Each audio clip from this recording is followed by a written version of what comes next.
Welcome everyone to Wednesday Night at the Lab. I'm Tom Zinnan. I work here at the UW-Madison Biotechnology Center. I also work for UW Extension, Cooperative Extension, and on behalf of those folks and our other co-organizers, Wisconsin Public Television, Wisconsin Alumni Association, Wisconsin Public Radio now, and the UW-Madison Science Alliance, thanks again for coming to Wednesday Night at the Lab. We do this every Wednesday night, 50 times a year. Tonight, it's my pleasure to introduce to you Sarah Traynor. She was born in Colorado Springs, Colorado, and she went to high school at the Air Academy High School at the Air Force Academy there at Colorado Springs. And then she went up to Fort Collins to get her undergraduate degree in biology at Colorado State University. She came here to UW-Madison to get her PhD in anthropology, which she finished about 3.5 days ago.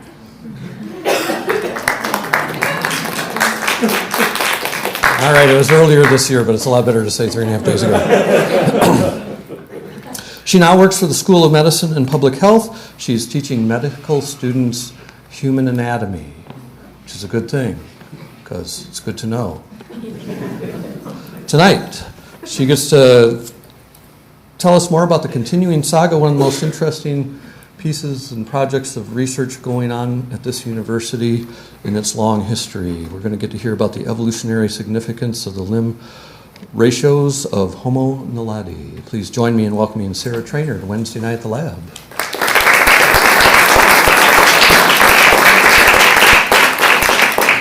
Thank you, everyone. Can you hear me okay in the back?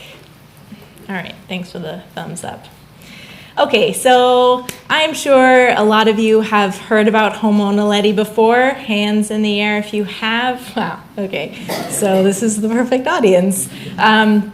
So because a lot of you are familiar with the research already, I'm briefly going to introduce it just for those who don't know about it, and then I'm going to discuss kind of my involvement in the project, the more recent developments in the project, and then my research, a little bit of my research that I did with my dissertation, and I finished in May, not 3 days ago. So otherwise I would not be here if I just finished my dissertation. You need a break, you know? Okay, so today I'm going to talk to you about the evolutionary significance of the limb proportions of Homo naledi. So the relative size of the upper limbs to the lower limbs. That's what limb proportions mean. All right, so Homo naledi.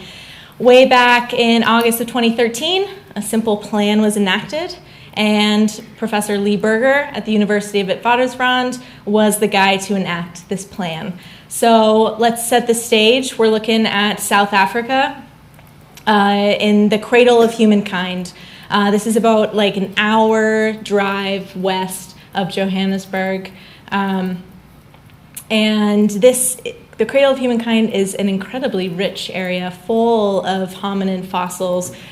We've been excavating this area for, I don't know, almost 100 years now. And, you know, we've been really focused on a few very significant sites. There is continuing excavations at a lot of the very famous sites in the cradle of humankind. And that's all well and good. But Professor Lee Berger here, he knew that there were more fossils in the cradle of humankind. We just weren't looking in the right place. So he basically went to this spelunking, caving club in Johannesburg, and he said, listen, I know you're out here all the time, you're in the caves. I'm just going to support your efforts in the caves, and if you find bones in the caves, let me know, and bring back some pictures, and that would be great. And within a month, Steve Tucker and Rick Hunter, they sent Lee these pictures here, and Lee knew that he was looking at hominin bones. And so he enacted this project, this Rising Star Project, and we called the cave this Rising Star Cave. So from these pictures, it was thought that there was maybe 1 or 2 individuals at this site. We were looking at a couple of long bones here, just kind of laying on the surface, and then we had this beautiful brain case here. that we wanted to initially kind of get out of the ground. So he sent out this Facebook message, did a bit of crowdsourcing, and found these incredible women to be the underground astronauts or the excavators of this site. Okay, so the site is really difficult to get to. It is a couple hundred meters below the surface, and you have to be really not afraid of small spaces, and you have to be a fairly small person because some of the areas, in the routes are like 7 inches wide, and I wouldn't fit in the cave, nor would I want to be in the cave. A little claustrophobic, so that's not my thing. So we found these amazing women, and these were referred to as the underground astronauts. They excavated for a month, and they ended up pulling out over 17,000 fossils from this one chamber. So let's look at the route. When I was in Johannesburg, I kind of hung out at this entrance here. It's beautiful. So you have to climb this ladder down here, and then it's about 20 minutes all the way to the Dinaledi chamber. So you have to go through a series of really large chambers. I've been told they're beautiful stalagmites, stalactites, the perfect kind of cave setting. And then you have to go through Superman's Crawl. Superman's Crawl, it's named that way because you have to crawl through like this, like Superman, and scoot your way through. And then you have Dragon's Back, very steep climb before you reach the chute here, which is that choke point. It's the 7 inches that you have to kind of wiggle down, and then you're in the Dinaledi chamber. Okay, so that was their route. It took about 20 minutes to get in there and 20 minutes to get out. And while they were in the cave, within this chamber, the Dinaledi chamber, where all of these hominin fossils were discovered, they had to be quite creative with how they were getting the technology down there, and also how they were excavating the material. They tread lightly. They took off their shoes so that they wouldn't crush any of the bones that were just kind of laying on the surface. And then after they would scan the area and collect all the bones, then they took this 20-minute route back through the cave and passed on the bones. This is one of our very own, Dr. Leah Gertov. She was here last year discussing this site. So once the bones were out of the ground, right, they went to the science tent and they started, to be cataloged and all of that stuff. And then all the while, they're doing lots of outreach, and that's kind of what this Rising Star team prides itself on, is the amount of outreach that we have been doing, kind of public education about Homo naledi, about the excavation process, about the research process, kind of the behind the scenes of anthropological research. So that's ongoing. This is in 2013, but those efforts are ongoing all the way to now. All right, so you have 1,700 bones that you need to look at. And it's best that you don't just have 2 people doing it. It would take years. So Dr. Lee Berger and our very own Dr. John Hawks, who has also been here a couple times talking to you folks, they are the co-leaders of the project, and they sent out this call for early career scientists, early career anthropologists. That early career meaning, finishing up your PhD to before tenure track. So kind of the people that had the most to gain from this experience. So they called in the early career scientists. You had to apply for this position and apply to be a part of the workshop that occurred in Johannesburg. It was about like a 5-week-long workshop in 2014. So this is a really quick turnaround, right? The bones were out of the ground a month later after they were found, really a couple months later after they were found. And then early 2014, we looked for the early career workshop. So they brought in over 30 people, 30 early career scientists to work on this material. And it was really cool. This is where I come into the project. So at this time in 2014, I had yet to prelim or come up with like a project idea, which is perfect timing that Homo naledi was discovered. And so I was there kind of documenting this process of the early career workshop. So I was involved, but I wasn't one of the early career scientists that were researching this material initially. So it was amazing to be in this room. There were, like I said, over 30 people in here. This is the head team, the cranium team. And they did the skull and the mandible. And you can see all of them working together here. Lots of skulls on the table. They are hard at work. And then we had other teams. So the tooth team, they were in this really small room, and it was called the tooth booth, and it was very, very crowded for them, uncomfortably so. And we had a lower limb team, and we had a growth and development team, right? We had all these teams where their focus was on specific parts of the body, and they brought in all of their expertise and to apply all their expertise to these bones to figure out, what are we looking at, right? Are we looking at a species that has already been discovered? Are we looking at a modern human, right? Is there just the old caver in there that just got lost and couldn't climb back up that chute? What are we looking at? So it's kind of amazing so this is the whole group here. So what I was really interested in is kind of what happens when you have all these fossils, right? You have 1,700 fossils and multiple individuals, and how do you get to the point where you now are at the point where you're publishing a new species? What happens between just fossils on the table and a publication on a new species? And I don't think that's been kind of fully brought to the forefront before. So I was really interested in what happens during this research? What is the process of science behind these really large anthropological sites and these large findings, these large discoveries? So I was kind of documenting this process, and really the goal of a lot of this video and footage and photos and interviews is to create more educational material for K through 12, kind of showing them the process of anthropological science, how we test hypotheses, to teach them when we have a piece of the skull, these are the next steps. This is what we're looking at. We're going to compare it to modern humans and look at the variation in modern humans. And then we're going to compare it to extant apes. We're going to compare it to other fossil species that have been discovered before.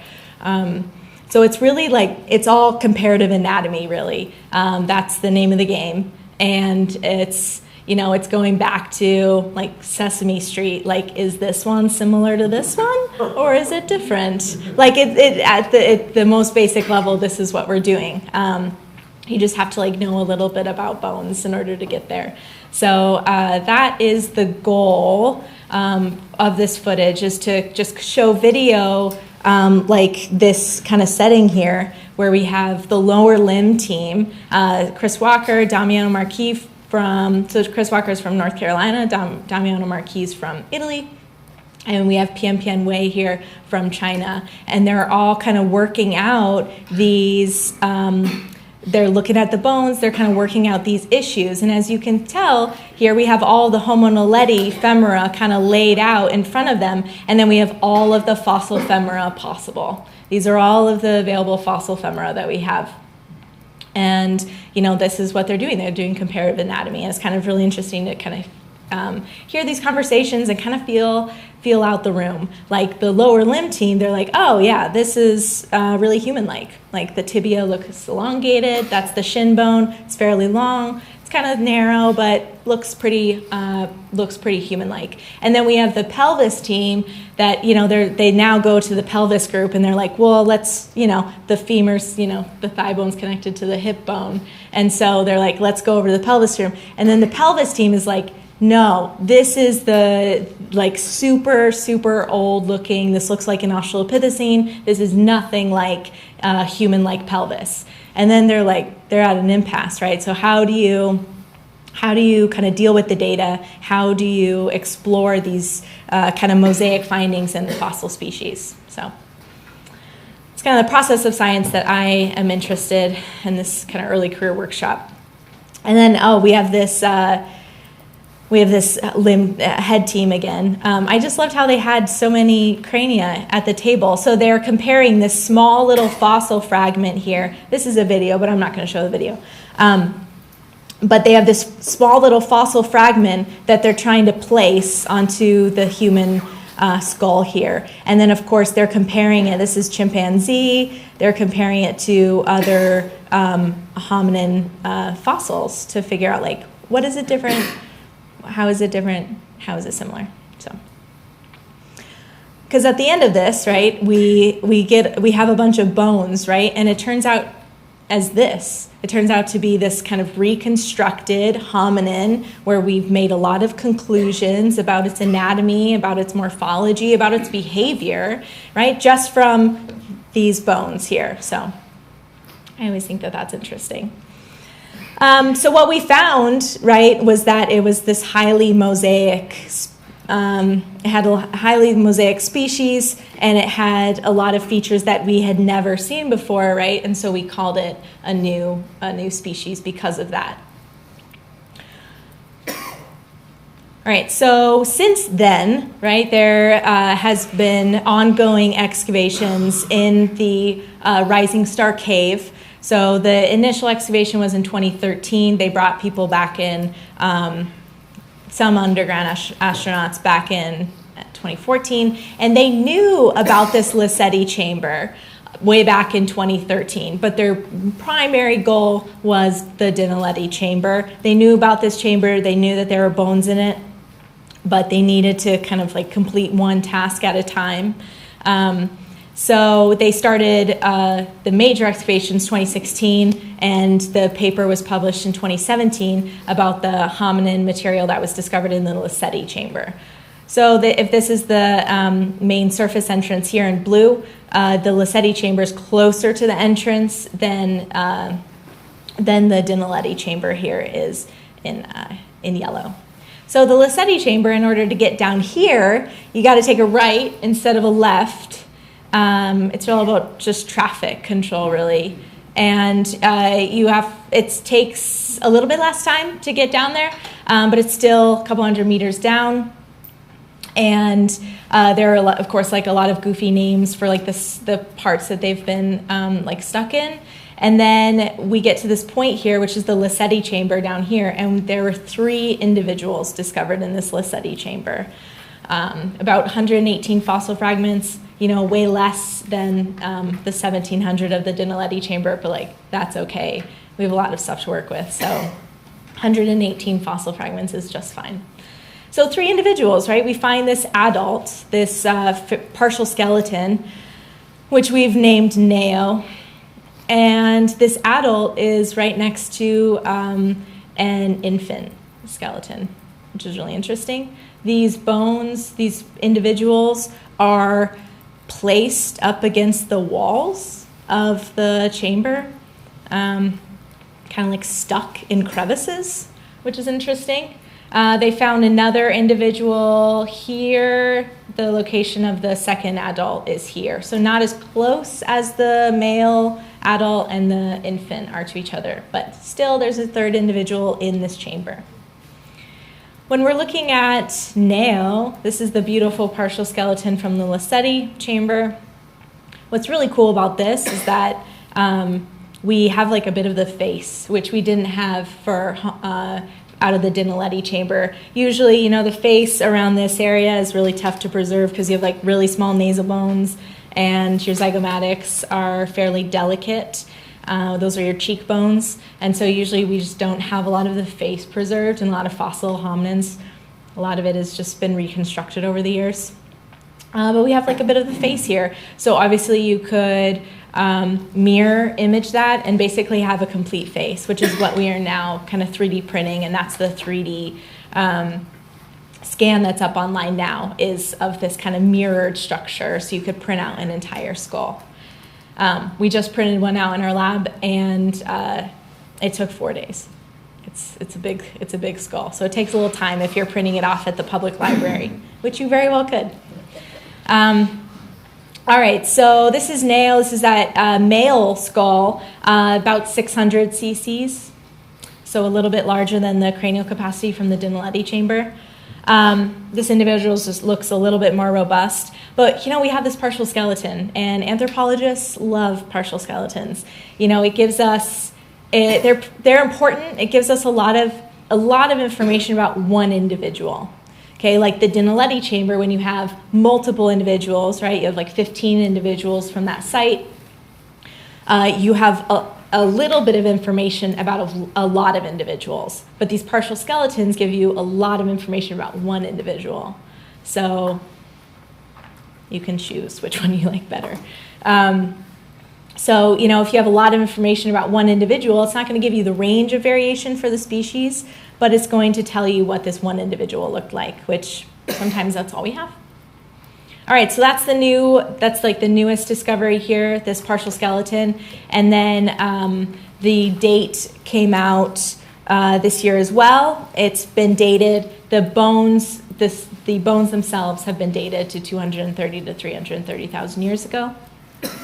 When you have thousands of fossil fragments, you can like spare one or like three for DNA analysis and also for dating. So we dated this with ESR, electron spin resonance. Have not been able to get DNA out of these individuals because DNA preserves in cold and dry climates. And Homo naledi was discovered in warm and wet climates, so the exact opposite of what you want. But this tells us that Homo naledi is very recent, and it's a lot more recent than we thought it was. There was a camp that thought that these fossils were about 2 million years old, 1 million, and now they're 300,000. So this tells, these hominins are living at the same time as we see the first modern humans. It's around 200,000 years ago. We see the very end of Homo erectus. We also, Homo naledi is living at like the exact same time as Homo Heidelbergensis, which is right here, this cowboy skull. So this is Homo Heidelbergensis, really robust. We think of it as the ancestor of the Neanderthals. And huge brain, very modern brain, very robust, but still big-brained. And then we have Homo, which is kind of early modern human. That's like 200,000 years ago. So Homo naledi is living at the same time as these very large-brained individuals.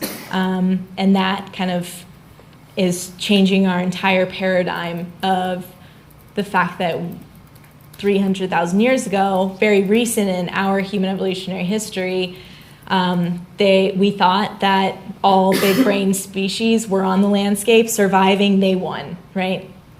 From 300,000, really from like 500,000 to now, it's just big brain species. And that's not the case anymore, right? Homo naledi is living at the exact same time with a 600 cc brain.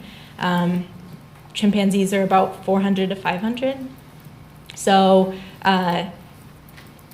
that's kind of changing the way that we're thinking about recent modern human evolution.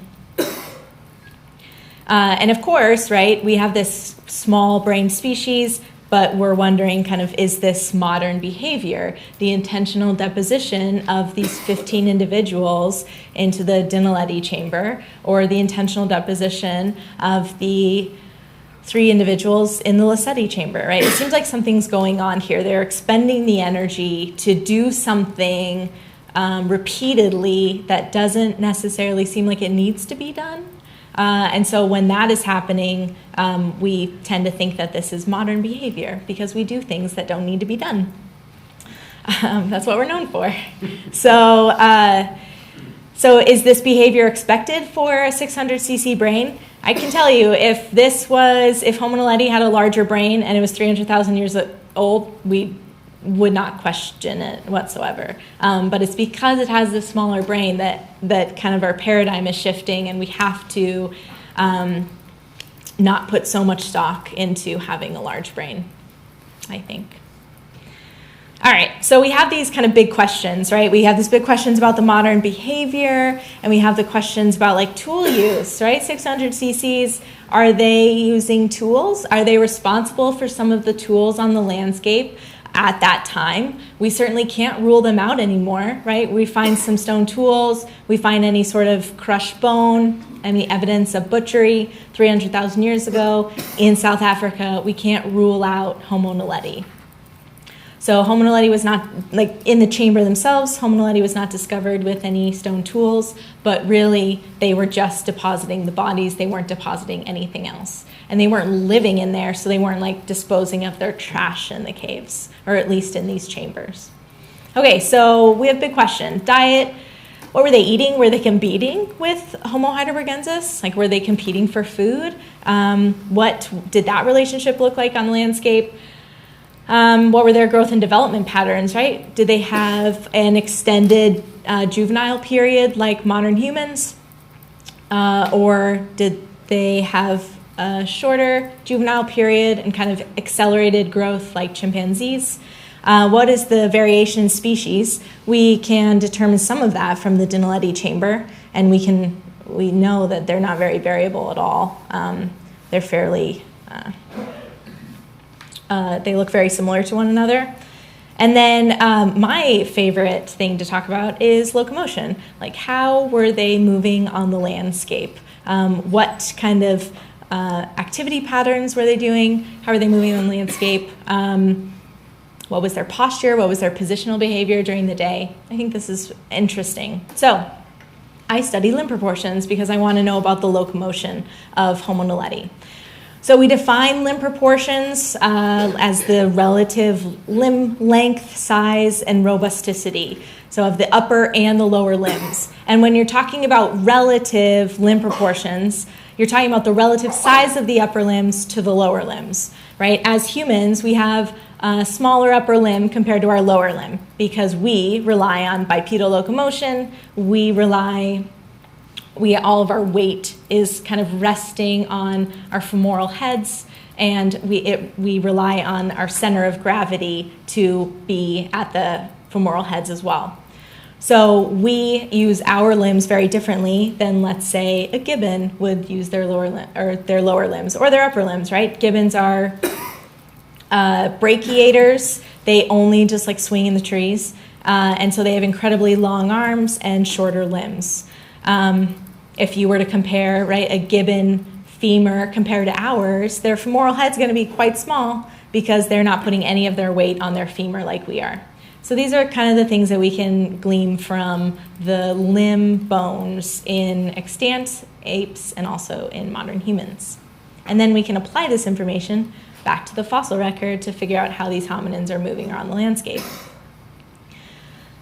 I always love this picture. It's very old. It was drawn a long time ago, but I always like this picture. These are the gibbons here. The body size, right, the gibbons look huge, but they're not as big, but it's just to show the relative limb lengths of these individuals. The orangutans, of course, they are highly arboreal. They have really long arms.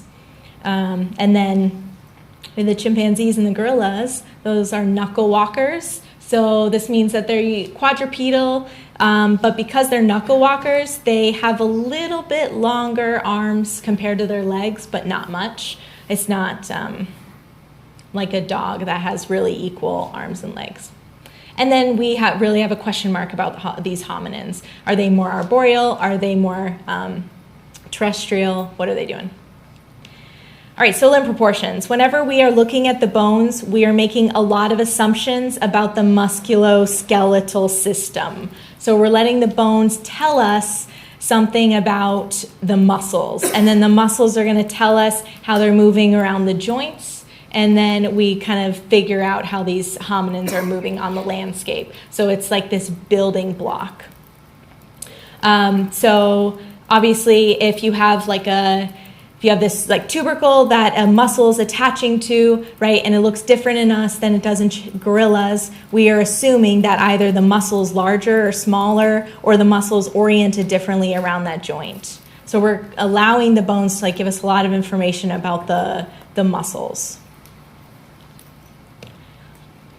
So the first limb proportion that we can look at is relative limb length. So I've been talking a lot about that. Like if you're primarily arboreal, you're going to rely on your arms a lot more than your legs. If you are bipedal like us, we have really long legs and shorter arms. So that's pretty basic. We have this gorilla femur here next to this human femur, and these are both life size. So you can tell that the human femur is a lot longer. So this is kind of going to tell us something about locomotion. And then we have relative joint size. So the more body weight that's placed on a joint, the larger the joint becomes, right? This is why we have huge femoral heads compared to, let's say, a chimpanzee, who's quite a large individual, right? But still has a smaller femoral head because it's not relying on the femoral head to carry its weight. Okay, so we can look at relative joint size. We can do this in the arms as well. We can do this in the hands or in the feet, depending on like what questions we're asking about locomotion. And then the last one is relative diameter of the long bone shafts. So we can look at the cortical bone and the thickness of the cortical bone on long bone shafts, and we can determine with increased cortical bone thickness, we usually we think that that is telling us something about mobility patterns. So you kind of have to be, you have to compare individuals that have a similar style of locomotion to then assess like how mobile they are or like what their different activity patterns are.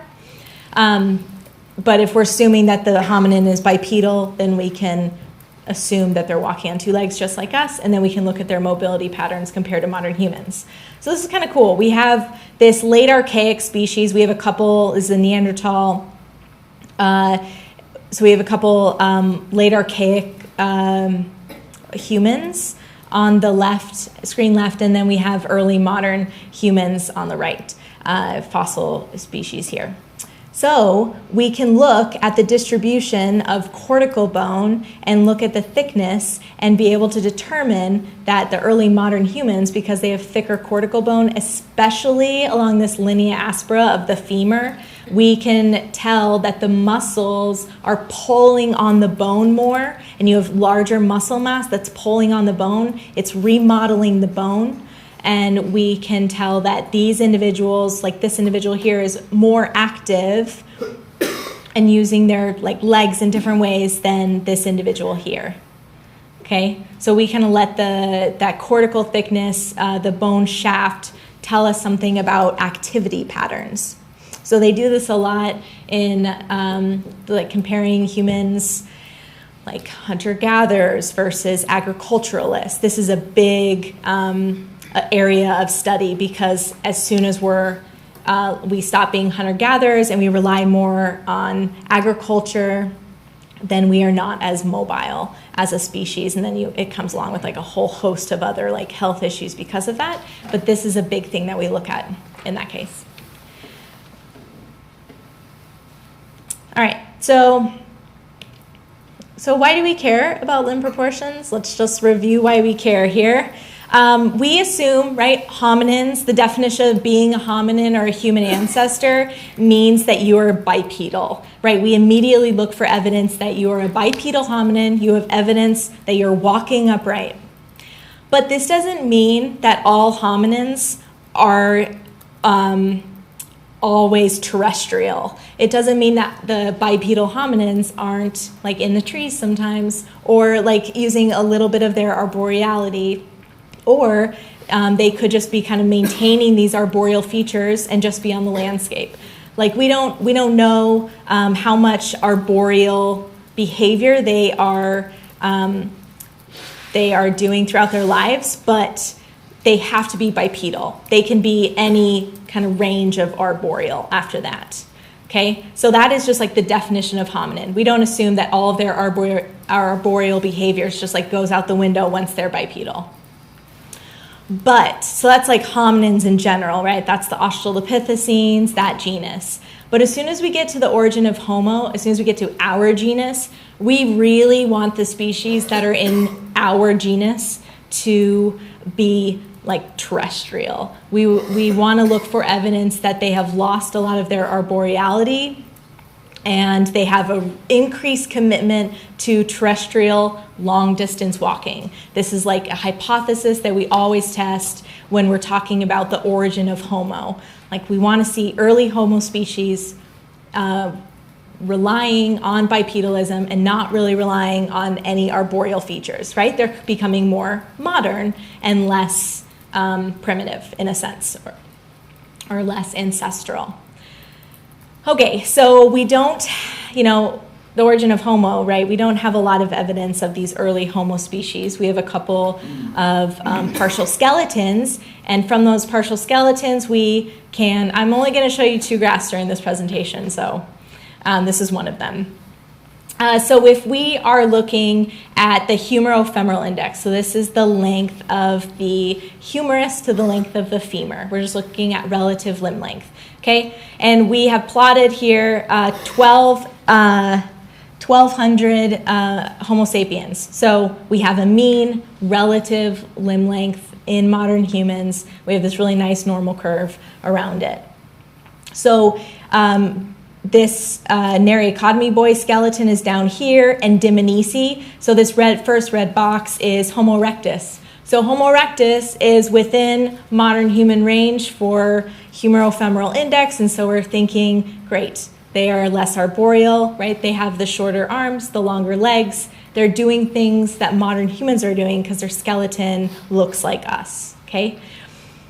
And then if we're looking at this species here, this AL288-1, this is Lucy, this is Australopithecus afarensis, and look at her. She has these long arms, these shorter legs, right? This is an Australopithecine. This is what we would expect. This is like a clean case for increased arboreality, increased like arboreal behaviors, not quite relying on terrestrial bipedality. And then you get to the cases that are kind of up in the air, right? You have Australopithecus gari here, which kind of falls within the range of modern humans. So, now you have an Australopithecine in the modern human range. What do you do with that? And then you have here LB1. This is Homo floresiensis. This is the hobbit out of Flores, Indonesia, and they have longer arms than Lucy. So like it gets messy when you start to like come up with this like one rule that makes Homo, right? So this is what we're dealing with here. All right, so what do we know about Homo naledi in terms of limbs and in terms of locomotion already? So I kind of came into this like, what do we already know and what do we want to know? So we already know that its shoulder is like that of a gibbon. Surprisingly, the shoulder looks like it is a gibbon shoulder. It looks like it has so much rotation, it has so much movement. It does not look like a modern human shoulder. When Homo naledi is just kind of standing here, its shoulders are hunched. It's not as like, they're not brought down like they are, kind of like with the scapula sitting along the back. Homo naledi has a shoulder like that of a gibbon, which is a highly arboreal species. So that's confusing.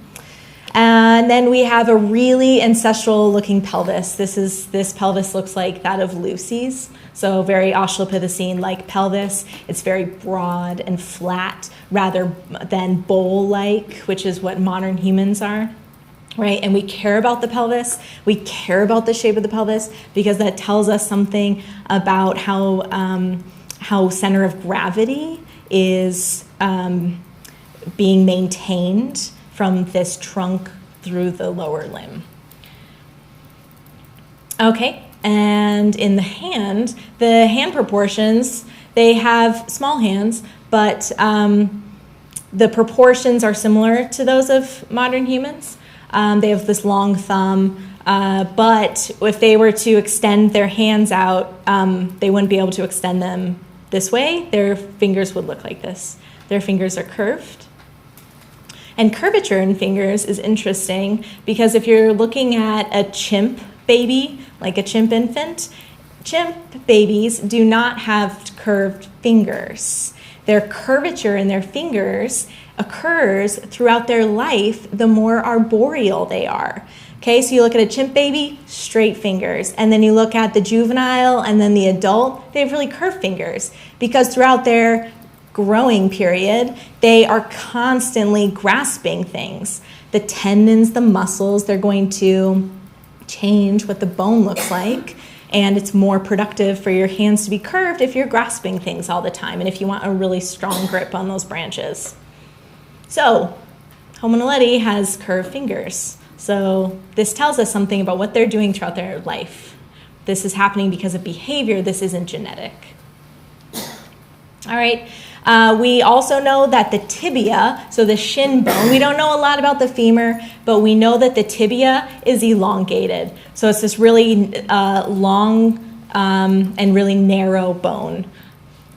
It's more similar to modern humans, but we don't know if it's long relative to the femur because we don't have a total femur length. In Neo either, that partial skeleton, we don't have a total femur length of that individual either. So elongated tibia, that means maybe it has an elongated lower limb, but we're not sure. Maybe it just has an elongated leg, which is just the tibia.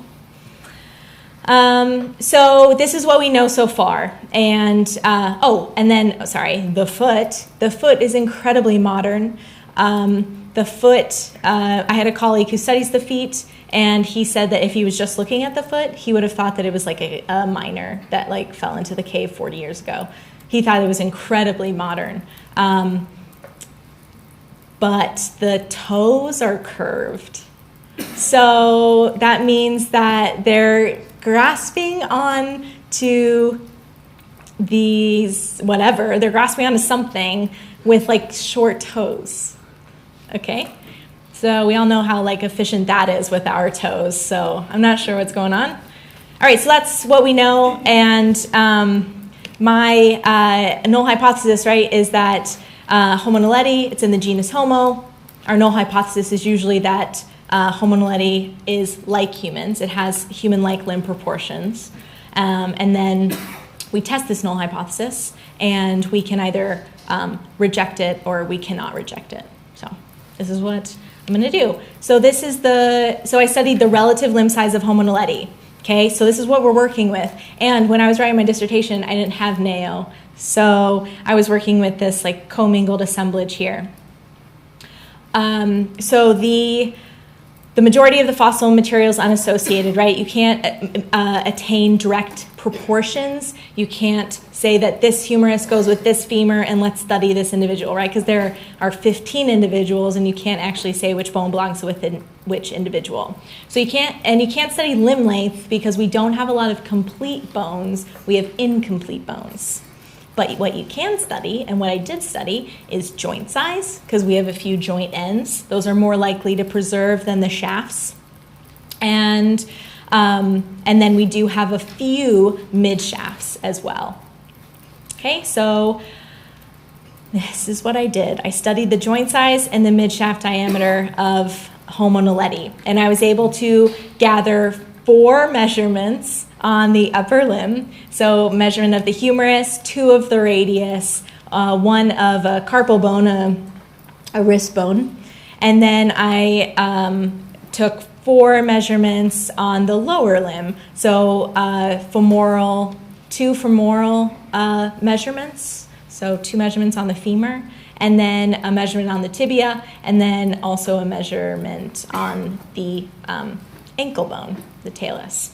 So I was able to take 4 measurements to kind of represent this upper limb size, and then 4 measurements to represent this lower limb size. It's small sample, as it is always in anthropology. So the field work was me basically in South Africa. I studied the Homo naledi material. That was my second time in South Africa. After that early career workshop, I went there again to study the material for 2 months. And measured the distal ends of the long bones, right? You need to measure the joint sizes in modern humans. So in South Africa, there's the the Dart collection. And the Dart collection is this huge modern human collection. at the medical school at University of Witwatersrand. So that's where I collected my modern human data in South Africa, and then I collected my other modern human data from the Bass collection in Knoxville, Tennessee. That place is very famous for the body farm, as you might know. That would be a good talk, to talk about the body farm.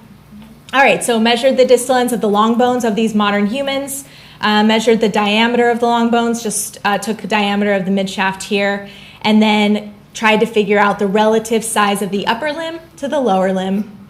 And so I did these things in Homo naledi, and then you do the things in modern humans, and you're going to compare what you found in Homo naledi to a sample of modern humans. So these are the measurements, right? The measurements of the upper limb, they're going to give you kind of this mean upper limb measurement, and these are the measurements of the lower limbs. You combine all those, and you're going to get a mean lower limb measurement, and then you divide them, and you're going to get a relative limb size measurement, and you get one from Homo naledi, right? With these measurements, I got one relative limb size measurement. It's like, this is the measurement from, these estimated 15 individuals. So what you do, basically, is you have a sample of modern humans, and obviously I'm not going to cherry pick just like the humeri and the radius of like these different individuals. We don't know what individuals go together with the Homo naledi data set. So you just have to figure out, you have to make a modern human data set that mirrors your fossil data set. So if I have 7 adult individuals, Homo naledi individuals, and I've taken 27 measurements from those individuals, I am going to take a sample from my modern human collection, like 130 individuals. I'm going to take a sample of 7 individuals, and I'm going to collect those 27 measurements, and then I'm going to find that limb index value, right? So you're just constantly resampling from your human sample, and you come up with a range of values so that you can ask, like, what is the statistical likelihood that we would find the given Homo naledi fossil sample in this human sample? Okay, so this is called resampling, and this is very common in anthropology and paleoanthropology because we have such small sample sizes. We need to come up with a way to create like the most power that we can. So we compare this one value of fossil species, and we say, how likely is it that I get this one value in a modern human distribution? So how likely is it to get this Homo naledi value here, which is this yellow line, and this is the modern human distribution here?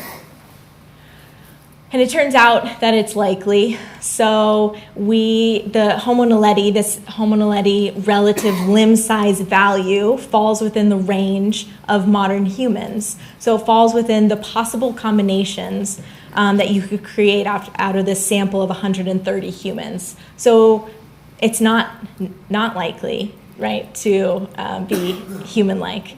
So basically what we say, if the value, right, this relative limb size value, it falls within the range of modern humans, we say that we cannot reject the null hypothesis that Homo naledi is different than modern humans.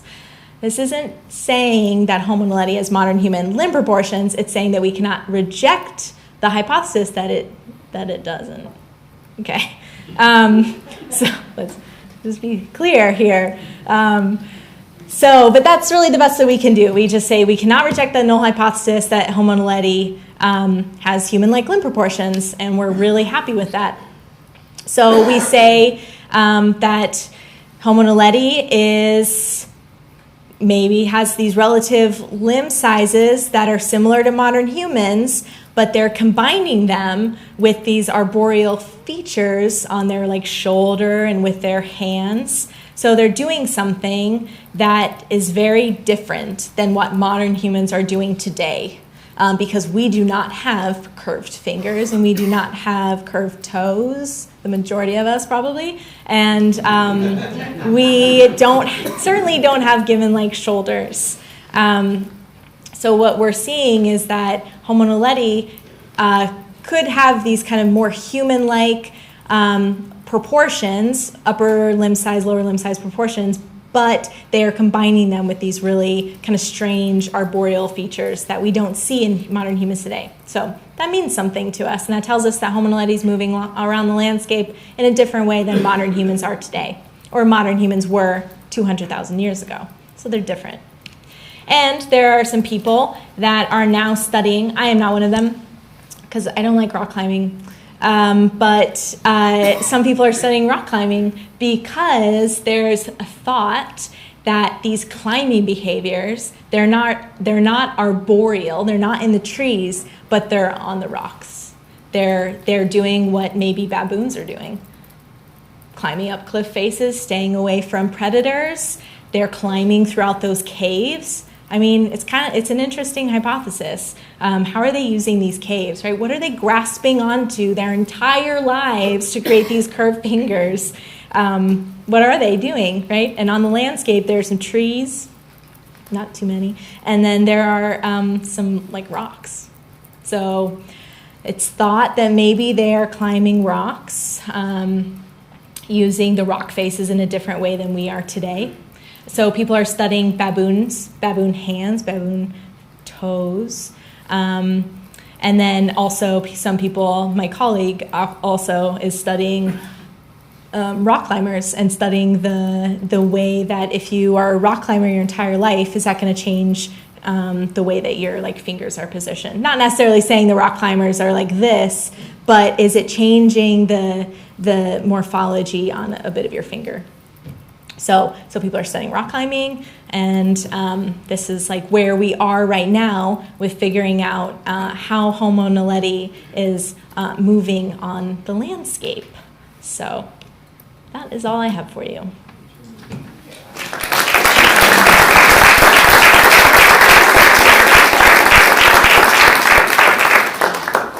Thanks. Okay, I saw this hand first. So I just wanted to clarify, it's the actual bone curves or the joints rearranging? The bone is curved because of the movement at the joint. Yep. Yeah, the actual phalanges in your digit are curved. Yeah. You mentioned that in Oh, I'll repeat the question next time. Okay. that in chimpanzees, the infants had straight bones, and after a period of time, it curves. Yeah. There were infant hands and toes within the Homo naledi set. Were those infant bones straight, or were they curved as infants? Yeah, that's a great question. So there was neonate material, really young material that was found within the Dinaledi chamber. So the question is, are the hands of the neonates, are the fingers curved? And the answer is, we don't have the hand bones from the neonates. But if we did, that is a great way to answer it. Yep. Yeah. Okay, yeah. Why did you choose this subject to study? Why did I choose anthropology to study? I love disciplines that are very multidisciplinary, so you can study anything with human evolution. You can study the physics, you can study engineering, you can study the botany of the things that they're eating, you can study anatomy, you can study anything, and you can apply it to human evolution. So I love that, like, you could be interested in anything and you could still ask questions about human evolution. So that's why I like it. That's why I still like it. It's still interesting to me. One of my former students is a rock climber, but he's now studying surgery. I have no idea how his fingers are going to change over time. Yeah. You were talking about, originally you were looking at the process of scientific categorization, shall we say.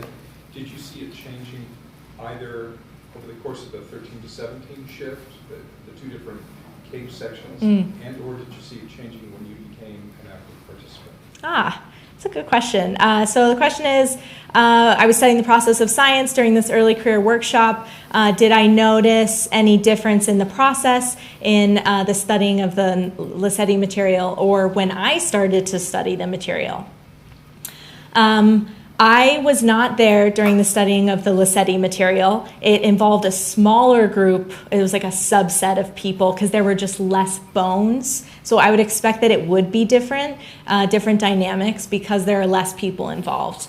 Not to say that there was less discussion involved. And then when I studied the material, I noticed that I was having a lot of the same conversations. It seemed very similar to when because I was also in the vault, and there were other researchers there that were studying other species that were in the vault, or they were studying Homo naledi, and so we were continuing those conversations. So it felt very similar, which is good. I think we were consistent. So, yes, Well, to back. follow up on that question, the recent Nobel Prize in Economics, that economists are rather conservative and myopic. How does anthropology compare to other academic studies? And is it more transdisciplinary than most other studies? So the question is anthropology more transdisciplinary compared to engineering? Is that what you said? Or any other, economics. any Or other academic? Yeah, so I think so. I think we're incredibly aware of the changing world and the diversity of the students, of the teachers, of the faculty, and yeah, I think we're very, very aware of it. At all of our meetings, all of our annual conferences, there are constantly like all these seminars on that specifically. So yes, I'd say that we are ahead of the curve, though we still do have our issues. So we're working on that. So, yeah. Yes. So what was found was defined by somebody as Homo naledi, and now you're trying to prove that it's in the human ancestry tree. Is that what? I sort of lost a little bit of the. Oh, in other words, yeah. is it still a question that it is? And by looking at all these various pieces, you're trying to zero in on, yes, for sure it is, or we haven't discovered enough to say it's not. And if it turns out that it's not, is it no longer Homo naledi? It doesn't represent. I'm not sure if I understand that term. Yeah, no, it's tough. Family tree, kind of. Is that what Homo means? Right. Yeah. So the question is, why was I doing my research? Really. So the question is, if Homo naledi doesn't have or has all these weird features, right? And we think that the genus Homo is supposed to not, then does it actually belong in the genus Homo, or what was I trying to prove? And the answer is, that was a really big struggle to figure out, is it Homo or is it Australopithecus? What genus do you call it? And because of a few things, they called it Homo. That it belonged to the genus Homo. But because Homo naledi belongs to the genus Homo, and there is no plan to change that, that means that we have to expand our idea of what the genus Homo means. And this was expanded in the 60s when we added Homo habilis to the genus, right? That had the smaller brain, and we thought that it was making the tools because it was at the same site, and it was added within the genus. And so then the genus expanded. And in this case, I think the origin of the genus Homo, right, it doesn't necessarily have to involve terrestrial bipedalism. That's really what we're saying, is that, they are bipedal, right? But they could be doing all of these other kind of climbing behaviors, and that doesn't exclude them from being the genus Homo. We just have to broaden our idea of what Homo means. It's already broadened in terms of cranial capacity, and so it's now has to be broadened in terms of locomotor patterns and activity patterns. So, yeah, Tom. A couple questions. I want to ask about the working on the MOOC, but before we do that, I'd like you to, you had that picture of the shoulders, and can you tell me, is that facing forward or backwards? Forwards. So that's the, coming this way, okay. Yeah, so it's... And you said it was something about the gibbon. When you put bones together that don't have any ligaments, muscles, whatever people call those things. Mm-hmm. How do you know what the resting part is? You said that the shoulders would be up like this as opposed to like this. Mm-hmm. I could move those bones both ways. Yeah. How would you train me to tell that the resting stage would be up as opposed to down? Right. So the question is looking at the shoulder girdle here, where the clavicle scapula is. How do we actually know that this is an elevated shoulder versus a more depressed shoulder like what we have? And it's the morphology of the bones. So this clavicle is incredibly long. Humans have shorter clavicles, and Homo naledi has really long clavicles. Also, there are attachments on the the inferior side of the clavicle for a bunch of muscles, and those attachments look a little different. And you can see those attachment sites? Yes, yeah, yep, definitely the upper limb specialist can. And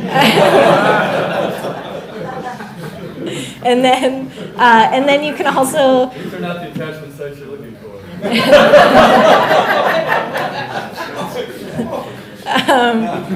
So then also you can look at the morphology of the scapula and like where the clavicle and the scapula are attaching. They have like two joints that connect those two bones, so you can look at that.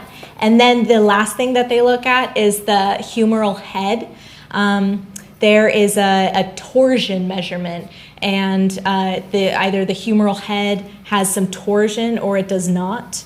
And I don't remember which one it is. It's either we have the torsion and Homo naledi doesn't, like a gibbon, or we don't have the torsion and Homo naledi has the same torsion as the gibbon. I think that's probably it. Which torsion? The humeral head, so it's like the twist of the humeral head, and so it kind of tells you about the shoulder joint and how it's moving in that socket. So that's telling you about the range of motion, of the shoulder. Yeah. Yeah.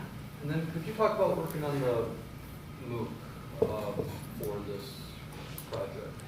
So the MOOC was a few years back before, really at the very beginning of Homo naledi, because we were finishing up the MOOC when we were down there at the early career workshop. So the MOOC, the university put on these few like massive open online courses, which is the MOOC, what it stands for, and we had one of the first, and it was human evolution, past, present, and future, something like that. And I mean, it was truly incredible experience. We had over 40,000 students, international students enrolled. The discussion boards were phenomenal. And we had them we created all this material for them. We did a lot of interviews. Like John went out into the field and interviewed researchers. And I went out into the field to interview researchers, and we created these videos on these topics. And we kind of ran through human evolutionary history, talking to the experts in the field, which was really great. I think it kind of brought the field to the students. And like when I was in the field in Tanzania excavating, we created this video about like what it's like in the field as an excavator. So we put that up there, and then we did some crowdsourcing. We had our students like take various measurements of themselves. So it was all confidential, but we got like some pretty large human data sets out of that, which is cool. But yeah, it was a great experience, and I think we were able to reach out to Wisconsin, but then also the United States, and we had a lot of international students as well. So, I mean, it was a big production. Not everyone finished the course, but that's to be expected for a MOOC. Yeah, there are a couple more MOOCs happening at the university, or yeah, there was a really big push for massive open online courses, and then kind of a decline. But we were at the push, and our class had the most feedback out of those early classes, so we were really proud of that. Yeah. Did you study the cross section of the long ones, like to compare the femoral body and the femoral tibia for mobility? So I did not take cross sections. Not oh. like this, the transversal cross section is so. Yeah, like. So the question is, did I study the cross sections of the humerus or the femur tibia, and kind of look at the cortical thickness, which is what I was describing. Yeah. And then also second question. The size and shape of the bones. Yes. Understanding of the differences in the mobility of the hand and leg. Right, and then also, did I study the size and the shape of the bones? So the first answer is that I did not do imaging and look at the thickness of the cortical bone, but I took the diameter. So I took the anterior posterior diameter and then the medial lateral diameter, and that is that can tell you some mobility patterns. So I compared those diameters to the modern human diameters. And that tells you something about shape too. So Homo naledi has really thin bones, like I said, but they're elongated antero-posteriorly, and they're very thin medial-laterally. So that looks very different than modern humans. And so my measurements capture that difference. And then the second question is, did I study the size and shapes?